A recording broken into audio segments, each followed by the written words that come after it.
Partիրոջը, սրելի ասո ժողովուրդ, ես գեղեցիկ, ես սքանչելի, ես հիասքանչ ժողովարանի համար, որ ինչպես Արոն եղբայրն ասեց, ասված երկինքից նվերել մեզ իր ժողովրդին, որ հավաքվեն իրեն պաշտպան։ Եղբայրը ներկայացրեց, որ աշխատել են մարդիկ, ժամանակ են տրամադրել, ֆինանս են տրամադրել, վերջը իրանց ուժը, կարողությունը գիշեր ցերեկ չարչարվել են, որ հասցնեն այս նպատակակետին, բայց Աստծո խոսքը սովորեցնում է 127 Սաղմոսի առաջի խոսքի մեջ, եթե Տերը չշինե տունը, զուր են աշխատում նրան շինողները, այդ բոլոր գործողները հավատում են, որ Տերն է շինե տունը։ Մարդը չի կարող անել, ինչի համար, մինչև Աստված մարդու սրտին չդնի, մարդը այդ ձևի բան չի կարող անի։ Ես այդ ձևի մի պատմություն եմ ուզում անել մի եկեղեցուն, ասենք ժողովարան չունեն, եկեղեցու սպասավորը հանգանակություն է հայտարարում, ասում ժողովուրդ ջան, հանգանակություն հավաքենք, որ ժողովատեղի սարքենք մեզ համար, ու այդ ժամանակ հենց այդ պահին մի մեծահարուստ է սկսում հաճախել այդ եկեղեցին, ու այդ մեծահարուստին թվում է թե եղբայրը իրան ակնարկում, որ իր գումարներով սարքվի, ինքն էլ ի պատասխան սպասավորին ասում է, ես աղքատ որբևայրու չափ կգցեմ, այսինքն իմ վրա հույս չտնես, ես այդքան եմ գցելու, ու եղբայրն ասում է ժողովուրդ ջան, հանգանակությունը ավարտված է, որովհետև ես եղբայրը խոստացավ, որ ժողովարանը ինքը պետք է կառուցի։ Ասում է եղբայր ջան, ես դες բան չեմ ասել։ Ասում է դու չասեցիր ես աղքատ որբևայրու չափ կգցեմ, ասամ հա։ Ասում է աղքատ որբևայրին իր ամբողջ կարողությունը գցեց։ Հիմա եթե դու քո ամբողջ կարողությունը տնես, միակ ժողովարան չէ, մի քանի ժողովարան կառուցվի։ Այնպես որ սիրելի Աստծո ժողովուրդ, եթե Տերը չշինե տունը, զուր են աշխատում նրան շինողները,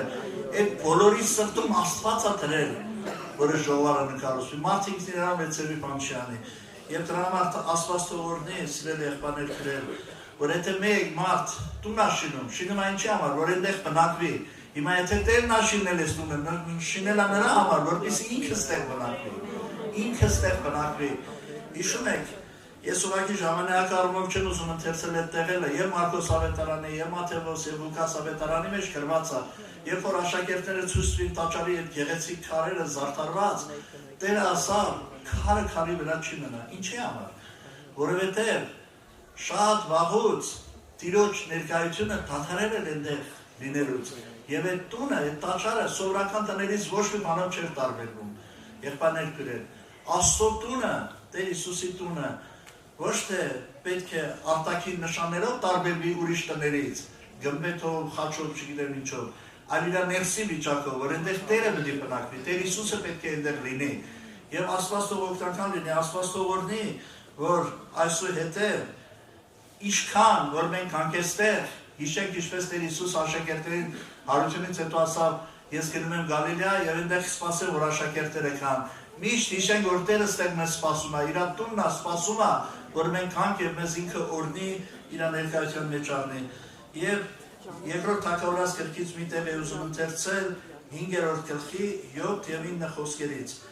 Եվ Դավիթը առավ Սիոնի բերդը, որը Դավթի քաղաքը, եւ 9-րդ խոսքի մեջ։ Եվ Դավիթը բնակվեց այդ բերդումը եւ նրան Դավթի քաղաք կոչվեցին։ Աստված թողորնի, եղբայրներ գրել։ Սա Աստծո տունն է, այն ժամանակ, երբ որ Աստված է այստեղ բնակվում։ Եվ ես կամենում եմ, եւ ես մաղթում եմ, որ այսուհետև մինչև Տեր Հիսուս Քրիստոսի հանդիպելը, որ դա շատ շուտով պետք է լինի, որ գա եւ իրաններին առնի իր մոտ, այստեղ ոչ մի օր Աստծո ներկայությունը չբացակայի։ Միշտ, երբ որ գանք, Սուրբ Հոգին հանգչի այս վայրի վրա եւ ամենքից թոթափի իր մեջ։ Սուրբ Հոգու գետը բխի այս վայրի մեջ եւ ամենքս վայելենք իր ներկայությունը, ճաշակենք իր քաղաքությունը։ Բեռնավորվածները հանգիստ գտնեն, շղթայվածները ազատագրվեն, նրանք որ լույսի կարիք ունեն, լույսով լցվեն Աստծո եւ բոլոր նրանք ովքեր իրենց խավար վիճակով գալիս են այստեղից վերափոխված գնան, որտեղ պետք է հանդիպեն իրենց փրկչին Հիսուս Քրիստոսին։ Ամեն։